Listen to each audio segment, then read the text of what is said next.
تماشاوان و گهدارین هجا افدم به هوا باش بیتن.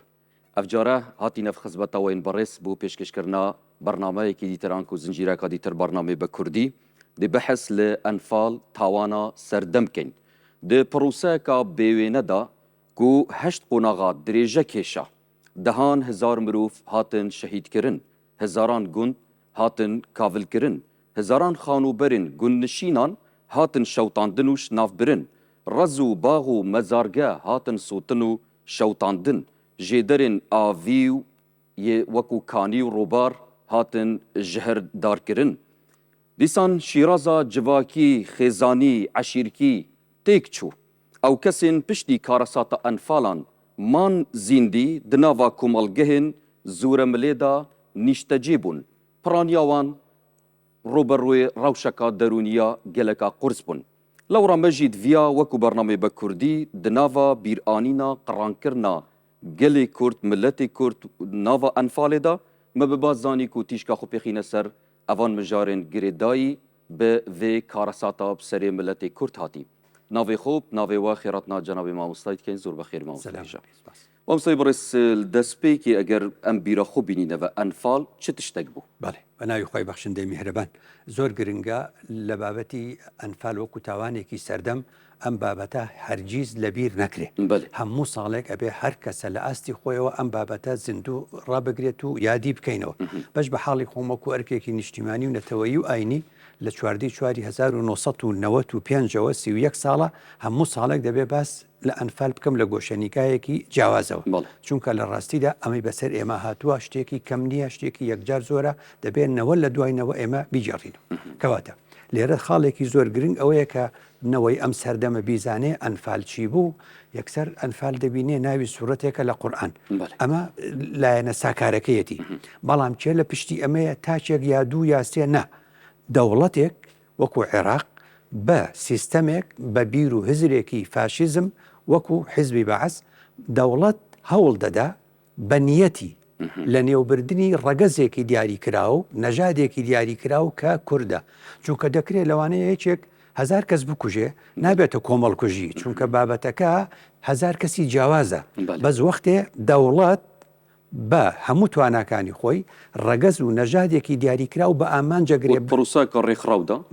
پرۆسەیەکی ڕێکخراو ئەمە خۆی لە خۆیدا ئەچێتە خانەی جینۆسایدەوە جا ئێمە زۆر گرنگە هەتاوەکو لە فاشیزمی بەعس تێنەگەین نازانین ئەم پرۆسەیە چۆن ئەنجام دراوە بۆیە لێرەوە زۆر گرنگە بزانین کە ئێمە کە وەکو باست کرد لە پێشەکێکەیە ئەم هەشت قۆناغە دەست پێکە لە شوباتی 1970 لە دەشتەکان و پێدەشتی گەرمیانەوە سەرەکەوێ هەتاگاتە ئەیلولی 1970 لە بادینان کۆتایی پێدێ لێرە بینیت کورد هەر لە نێو دەچێ لە ئیماراتی پێشووی بابان ژیابێ لە سۆران بێ لە بادینان بێ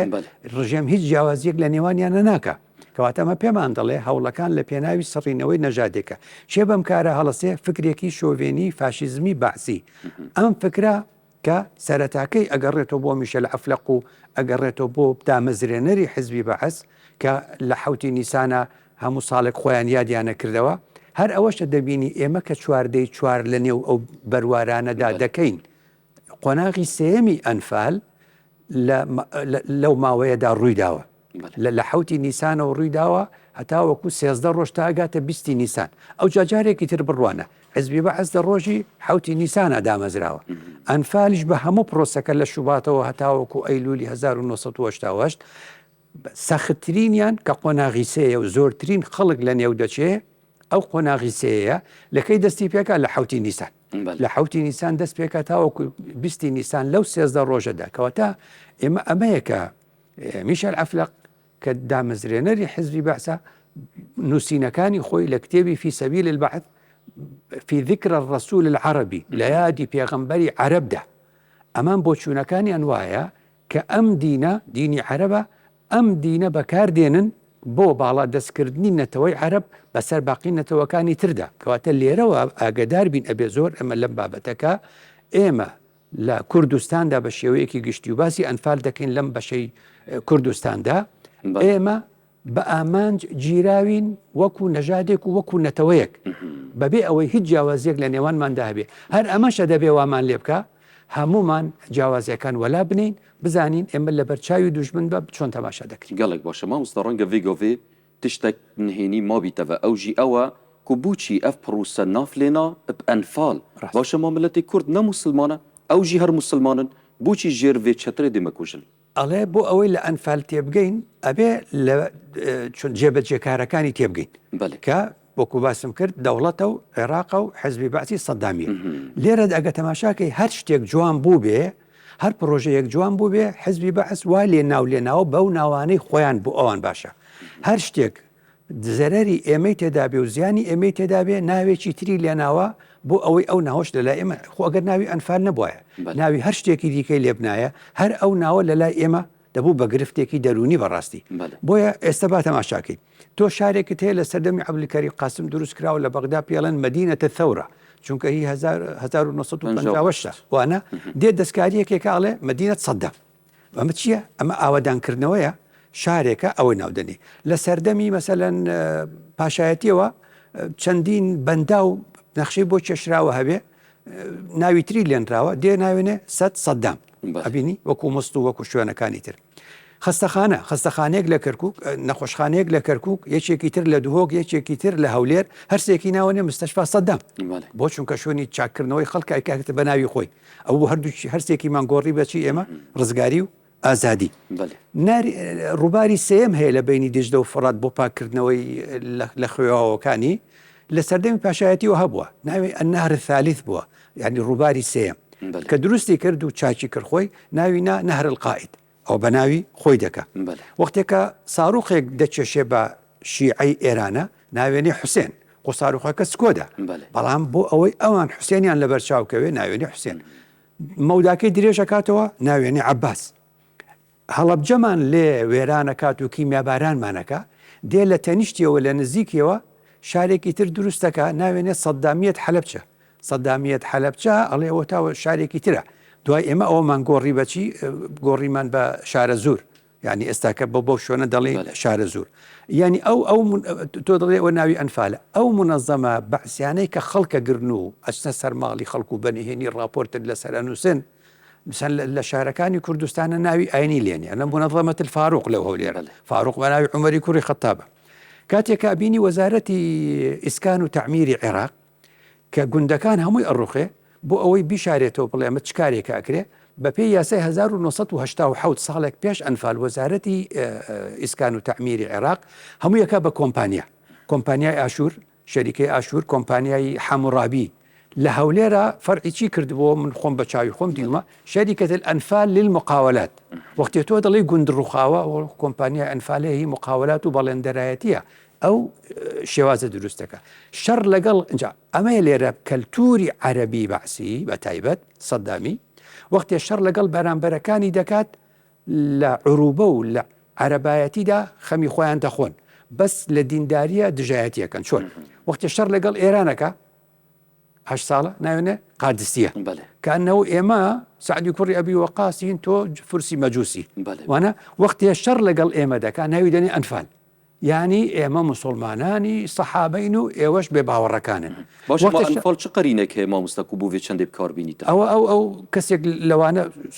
ناوی سوورەتەکەی بینیوە و باسی شەڕەکات و ئەوانە ئەم ناوەی لێداناوە کاتێکە شەڕ لەگەڵ کوێت دەکا کوێت عەرەبە خۆشی عەرەبە ناوێنێ ئوم المەعارک ناوێکی دینی لێنانی هەتا لە ڕفاندنی ژنان و هەتا لە وێرانکردنی شاریشە بزانە بەعز وەختێکە ئەنفال دەکا هەموو مناڵ و ئافرەت و کچ و پیا و گەنج و پیری ئەم هەموویە بە وانە بەڵام کاتێک ئەچێ بۆ کوێت ئەگرێ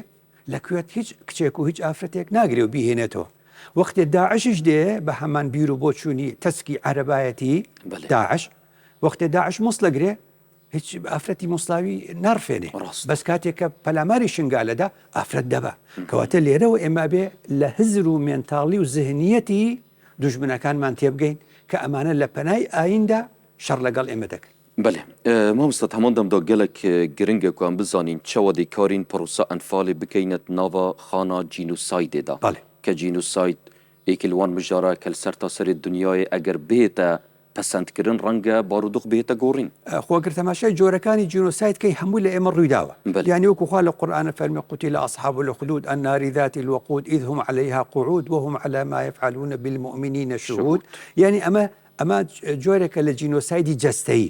ئێمە خەڵکێکی زۆرمان لێ شەهید بووە و کوژراوە. جۆرێکی تر لە جینۆسایدی کەلتوریە کە خوددا دەفەرمێ ومن آیاتی خەلق السماوات والأرض واختلاف ألسنتكم وألوانكم. ئێستا لە هەندێک لە پارچەکانی دیکەی کوردستانە ئەنفال بەو نەوع و جینۆساید هەیە، بەڵام نایان کوژن، بەڵام بڵێ بە زمانی خۆت نابێ بکەوتە پێرەسا کورتە جینۆسایدی چی مامۆستا؟ جینوساید ینی ڕەگەز دەژاد لە ناوبردنی ڕەگەز ڕەگەزێکی دیاری کراوە. ئیتر تۆ لە بۆستنەوێ بە جۆرێکی ترە لە شوێنێکی تر بە شوێنێکتە لای ئێمە لە ناوبردنی کووردە. یعنی جینۆسایدی ئێمە و ئەنفالی ئێمە ئەگە بیکەی بە کوردی کورد قڕانە، ئەوها هەوڵەدا لە نێوت بەرێ. بۆیە جینۆسایدی کەلتوریشمان هەیە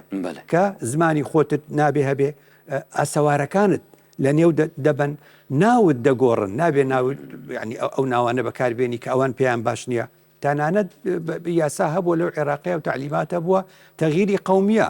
یعنی خەڵک قەومیەتی خۆی بگۆڕێ بۆ عەرەبی، ئەوە هەبووە لە سەردەمی ڕژێمە. یان بە مانایەکی تر گۆڕینی ناوی عەشیرەتەکان. عەشیرەتێک هۆزێک کووردە خۆیان ناوێکی عەرەبی بۆ دانن، ئەمە لە سەردەمی ئەتاتورکە لە تورکیاش کراوە، خۆیان ناوی لەقەبی عائیلەکانیان داناوە بە ئارەزووی خۆیان بەبێ ئەوەی کەوا ئەو خەڵکە بیوێ. خوا فەرمێ وەیهلیک الحەرث والنەسل. جینۆسایدی ئابووری هەیە، ئەو تاکە تۆ باسی دەکەی ئەو هەموو گوندە دەڕوخێنرێ ڕاز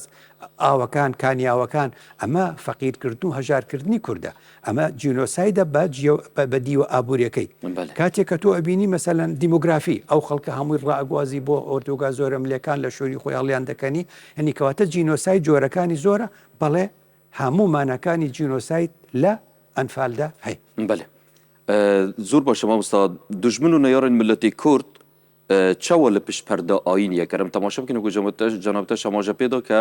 پڕانیا جارال ژێرپەردە ئاینی vê çendê digel miletê Kurd ken. Erê بۆچی ئەو هانەخۆ بۆ vê çendê dibin ku وەکو ئاین dijmendariya me bikin؟ هەموو دەوڵەتێک بۆ ئەوەی کاری خۆی ئەنجامدا بەرژەوەندەکانی خۆی لە بەرچاوەگرێ،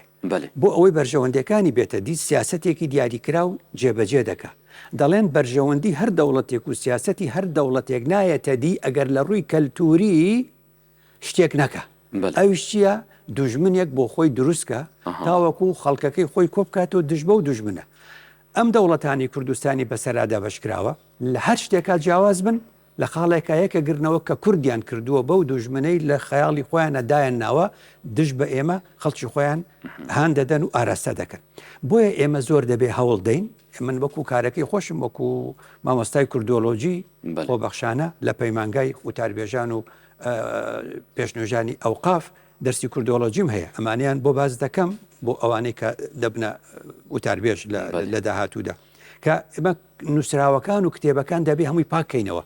لەو شتانەی بەناحەق کراوەتە نێو کتێبی ئاینیەوە. تۆ تەماشای بیدای و نیهایە بکەی کورد بە جنۆکە کراوە، تەماشای تاریخی تەبەری بکەی فرێدراوەتە ناوی شتێک دەربارەی بەناشرین ئەومە وەکو ملەتی کورد پێمان دەکرێت پاک بکەینەوە؟ ئەبێ ئەچۆن لە بەردەستی ئێمە نووسراوەکان ئەبێ هەڵی لەگەڵا بدەین و ئێمە یەکێ لەوانە ئەم بەرنامەی ئێمە ئەگەر ڕۆژ بە ڕۆژ و هەفتە لە دوای هەفتە کارمان ئەوەیە. تەماشاکە لە کتێبەکانی مەسەلەن شیعەکانە لە بەستم لێرەیەک ئەوختنە مامۆستایانی ئایا ئەو پەرتوک بەردەستێمە هاتنە پاکشکردن بەلێ خولسەر تا سەری جیانە ئیسلامی تێنە خواندن؟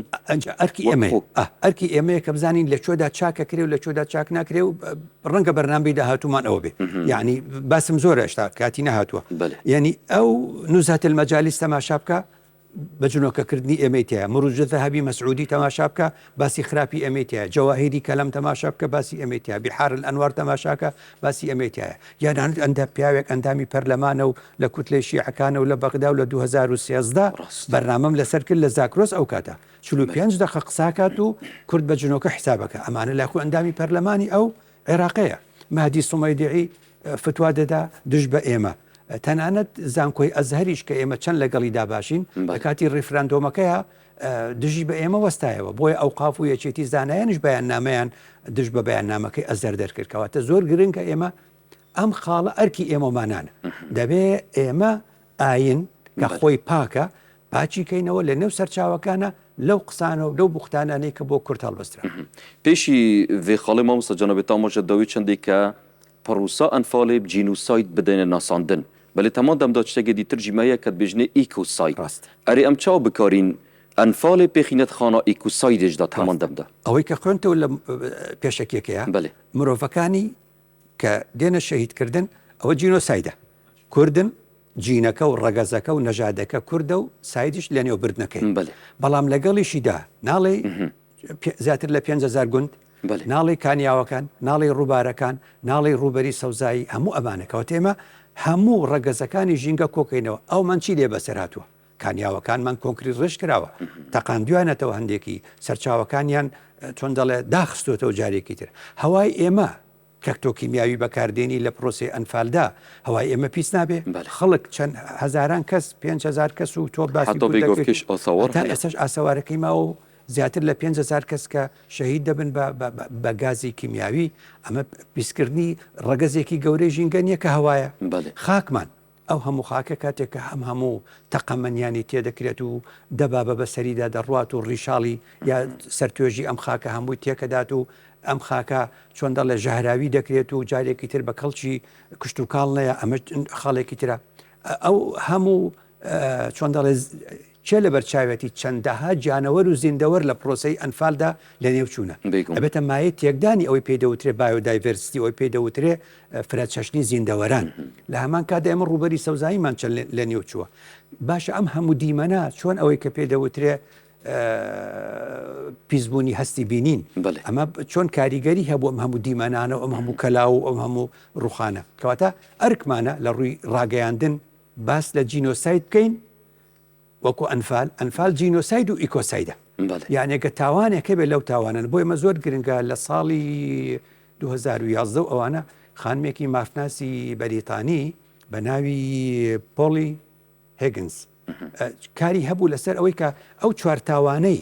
دادگای نێودەوڵەتی کردوێتێ تاوانە گەورەکان تاوانی دژبن مرۆڤایەتی و تاوانی جینۆساید و هەڵگیرستانی شەڕ و ئەم چوارە پێنجەمی بۆ زیادکەین من خۆم چوومەتە نێو ئەو کەمپینە کە ئیکۆسایدش ئەبێ بخێنە نێو ئەو خانەیەوە چونکە ئەوە هەر ئەف هەوڵی تاتینەدان چ ئەنجام هەیە مامۆستا و ئەف چەند دەبێتە ناسین وەکو جینوسایت و ئیکوسایت ئجا لێرە بەرژەوەندی دەوڵەتەکان لەوە نییە تاوانە گەورەکان بۆی زیاد بکرێ بەڵام ئێمە ومانان کە زەرمەند بووین دەبێ هەتا ماوین لە ژیانە هەوڵین بەحس بکەین و ئیکۆسایدیش بخێنە نێو ئەم بابەتە گەلێک باشە مامۆستا هەمان دەمدا گەلێک گرنگە و ئەم وەکو ملەتی کورد وەکو گەلێک کورد و کارەساتا دڵتەزیم سەرێ مەهاتیە ئەم چاوە مفای پەندێ ئەلڤێ چەندێ وەربگرین و لایکیم دووبارە نەبیتەوە جارەکە دیتر ژیانەدا پەند بۆ سێلایەن پەندی یەکەم بۆ خۆمان لە ئەنفال تاکی کورد وەکو کورد پندێکی لێوەرگرین ئێمە وەکو کورد لە چاوی دوژمن چۆن ئەبینڕین ئێمە لە چاوی دوژمن ئەو چۆن سێری ئێماکە کورد لە چاوی دوژمن ئەڵێ بەر لەوەی ئینتیمابێ وجودە یعنی بانێکی بە کوردی یعنی لەبەر چاوی دوژمن و لە هزری دوژمنە کورد هەر کووردە فەرق ناکە ڕووداوەکانی ئەنفالیش سەلماندی کە ئەو نەیگوتوە چێ لەگەڵ منە چێ لە فلان حیزبە چێ لە فلان عشیرەتە چێ بادینانە چێ سۆرانە چێ بابانە ئەوە نییە کەواتە ئێمە تێبگەین ئێمە هەرچی بین لە چاوی دوژمنەکانمانە ئێمە کوردین لەسەر درونێت وێ دوماهیکە شەروێت بێژنە بە هەمی کوردستانێت کەنە ئامانج بەڕێ ڕاستە ئەنجا بۆ ئەو دەوڵەتانەی کەەوە کوردستانیان بەسەرا دابشکراوە ئەبێ پێیان بڵێن تەماشای عێراقکەن ئەوەی کیمیابارانی کردین ئەوەی ئەنفالی کردین ئەوەی ئیتر ئەنفال بە هەموو جۆرەکانی هەر لە تەماشاکە لە هەشتاوە بۆ فەیلەکان و اینجا ئەنفالی بارزانیان و اینجا ئەنفالی گشتیەکە و اینجا تەماشاکە هەموو ئەمانە بە یەکەوە گشتی کۆکەرەوە ئەوانەی ئەم کاریان ئەنجام دەدا لە شوێن ئێستاکە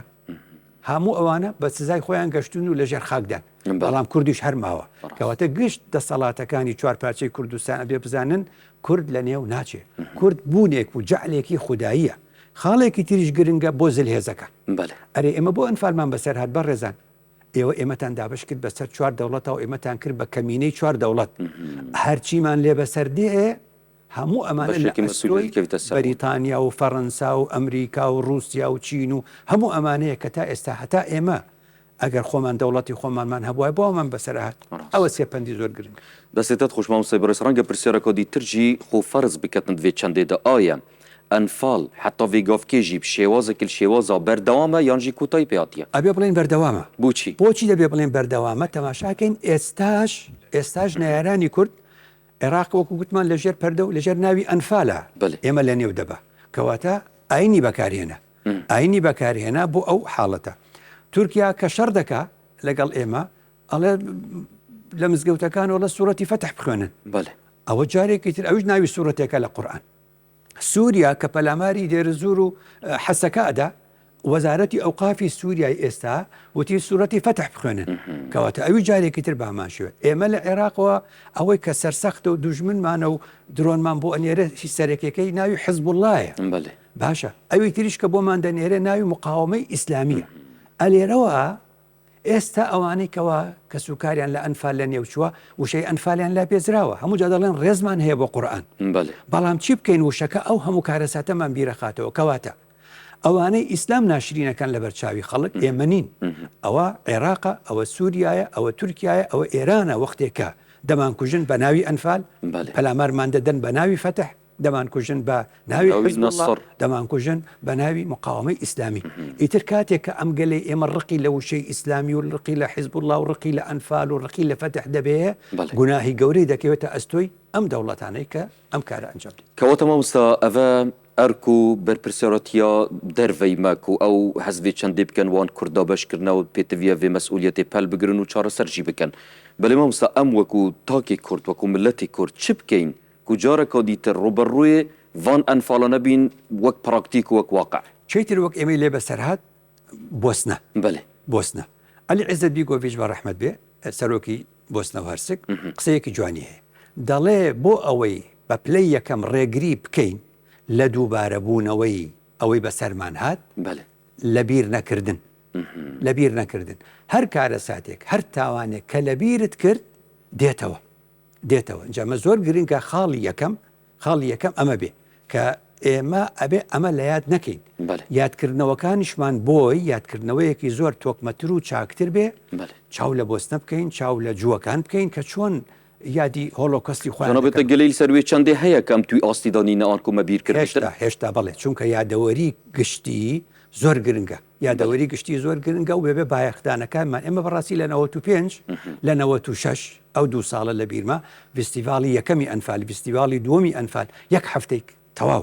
هەفتەی تەواو کارمان لەسەر کرد ئەوە گرنگە بێنیەوە جا زۆر گرنگە ئەنفال کەوتە دوامان ڕۆی یا لە پێشمانە بۆ چونکە مێنتاڵیتی و زهنیەت و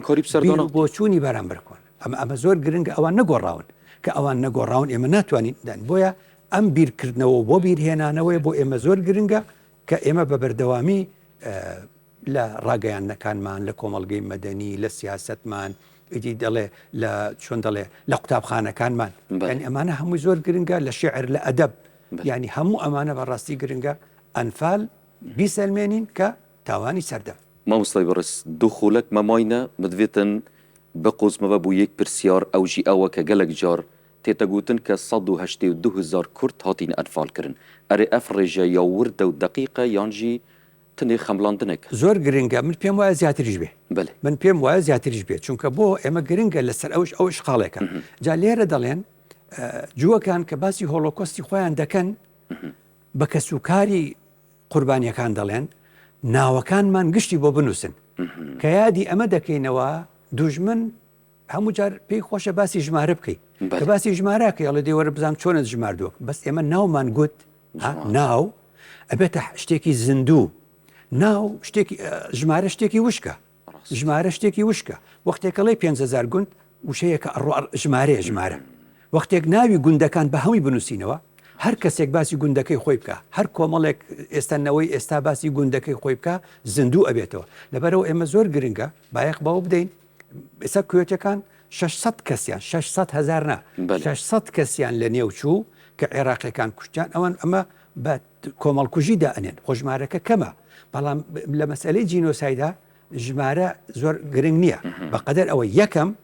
دەوڵەت ئەم کارە ئەنجام دەدا دوو نیەتی دەوڵەت لە ئەنجامدانی قڕکردن و لە نێوبردن و سڕینەوەی ڕەگەزێک و نەژادێک و نەتەوەیەک دەستێتت خۆش مامۆستای بەڕێز زۆر سپاس بوو جەنابێتە بوو پێشکەشکردنەوان هەموو پەیوێن پەرجوان بەڵێ بینەرن هێژا ئەم دێوی ئاواهینە دومایا vê zincîrê bernamê bi Kurdî û hêviya me ew ji Xwedayê mezin ku aştiyê berpa biketin nava tevaya gelên cîhanê da û Kurdistana me jî ya parastî bîtin ya Rabbî. Sax.